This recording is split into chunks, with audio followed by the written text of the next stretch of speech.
Mirë se vini në kanalin ton, mos harroni të bëni subscribe dhe të klikoni si përzieles për të marrë njoftimet më të reja. Faleminderit! Kjo recetë ka habitur edhe mjekët, forcon dhe përmirëson dëgjimin me 97%. Humbja e dëgjimit pengon aftësinë tuaj për të funksionuar normalisht dhe kjo mund të ta komplikojë jetën tuaj në një masë të madhe.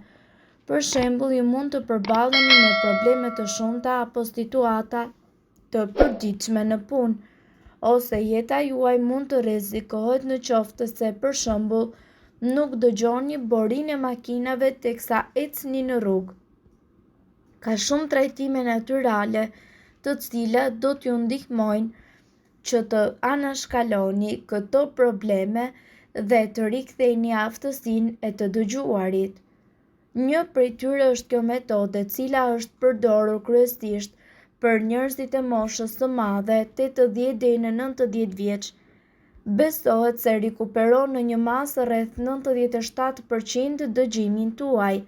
Ajo që i bën këtë ilaç akoma dhe më të thjeshtë për ta pasur është se të gjithë përbërësit e saj gjenden në kuzhinën tuaj.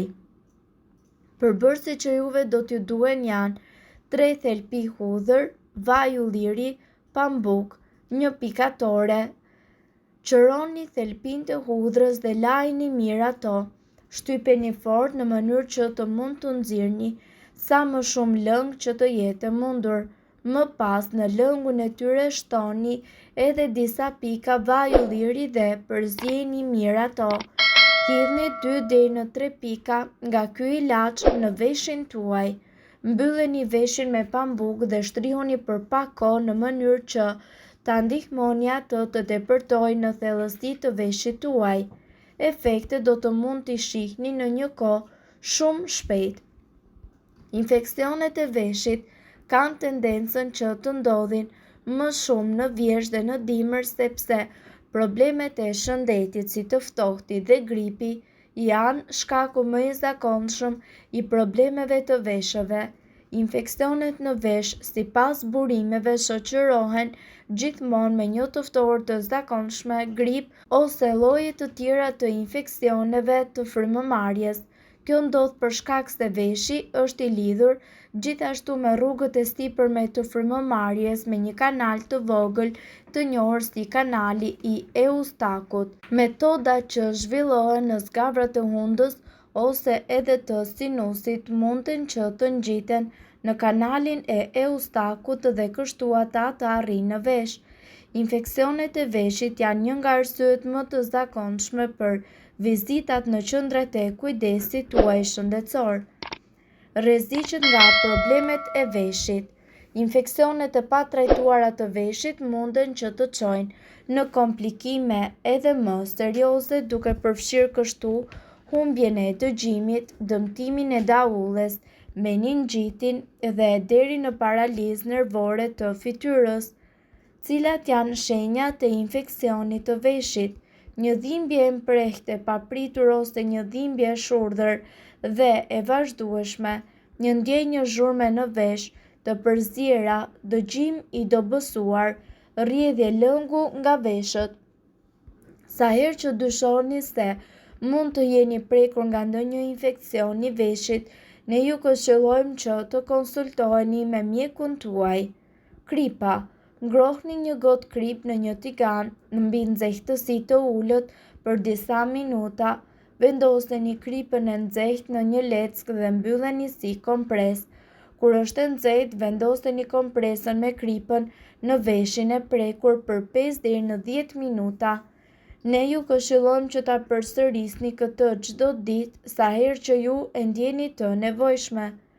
Ngrohja me kompresa do të ndihmojë gjithashtu edhe në nxjerrjen e lëngjeve nga veshi dhe lehtësimin e ëndjes dhe dhimbjes.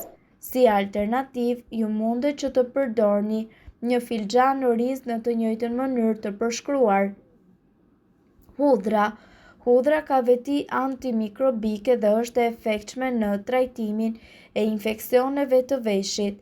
Ne ju këshillojmë të valoni 2 ose 3 thelpi hudrash të freskëta në ujë për 5 minuta, pastaj shtypeni ato dhe shtoni pak krip.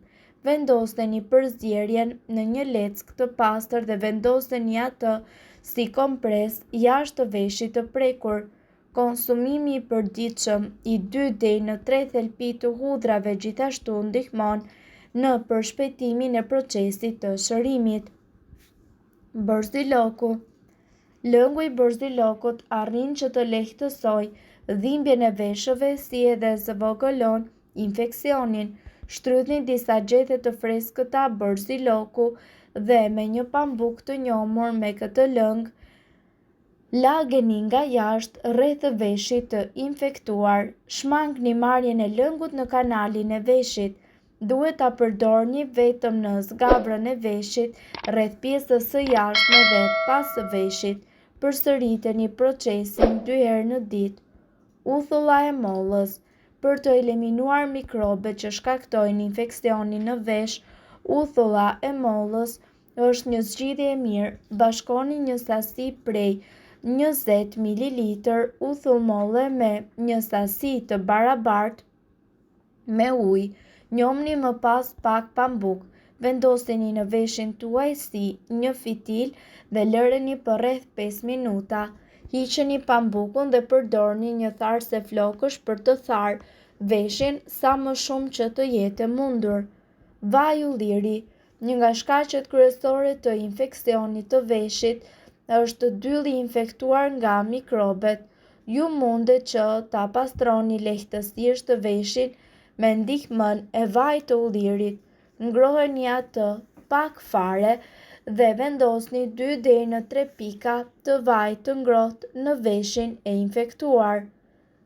Më pas, ne do t'ju informojmë se vaji do të shkaktojë zbutjen e dyllit dhe ju duhet ta hiqni dyllin e infektuar me tampon me pambuk, por keni kujdes që të mos e vendosni thellë në vesh pasi mundet që të dëmtoni daullën. Gjithashtu mundet që të përdorni edhe kompresa me ujë të ngrohtë. Sa më shpejt që të jetë mundur, aplikoni disa kompresa të nxehta në veshin e infektuar. Kjo do t'ju lehtësojë juve nga dhimbje dhe gjithashtu do të parandalojë rritjen e infeksionit. Njomni një copë të pastër në ujë të ngrohtë dhe pastaj vendoseni kompresin në veshin e infektuar. Mbajeni për 5 minuta, por jo më gjatë dhe pastaj përsëriteni procesin sipas nevojës në intervale kohore 1 deri në 2 orë. Gjithashtu, soda e bukës është një ndër pastruesit më të mirë natyral të dyllit. Ajo pastron kanalin e dëgjimit, zbutë gjithashtu dyllin derisa të tretet plotësisht dhe e mbron veshin nga mikroorganizmat e dëmshme. Një gotë me ujë të vakët, shtoni një lugë çaj me sodë buke. Përzieni mirë derisa të tretet plotësisht soda e bukës dhe shtoni disa pika të vajit të farave të sinapit. Lëngun hidheni në një pikatore të thjeshtë dhe shtoni 10 pika në secilin vesh. Pasi të kenë thithur, hidheni sërish 10 pika dhe qëndroni shtrirë. Vaj i arrës së kokosit. Acidet yndyrore të vajit të arrës së kokosit kanë gjithashtu veprim të fortë antibakterial. Ata pastrojnë dhe mbrojnë veshët. Merrni pak vaj kokosi dhe lëreni që të shkrihet në temperaturë ambienti. Hidhni disa pika në vesh dhe mbulojeni me një nap të ngrohtë ose tampon pambuku. Gjithashtu, duhet të dini se këto informacione nuk kanë për qëllim të zëvendësojnë ilaçet e përshkruara nga mjeku. Para se të përdorni këto receta të mjekësisë alternative, ne ju sugjerojmë që të këshilloheni më parë me mjekun tuaj. Nëse doni të dëgjoni videot tona që ne postojmë çdo ditë, kliko subscribe. Ju ftojmë gjithashtu të bëni like në videot tona nëse i keni dëgjuar dhe pëlqyer ato. Faleminderit që e pat videon ton. Shpërndajeni këtë video në profilin tuaj në mënyrë që të informohen edhe shokët tuaj. Faleminderit.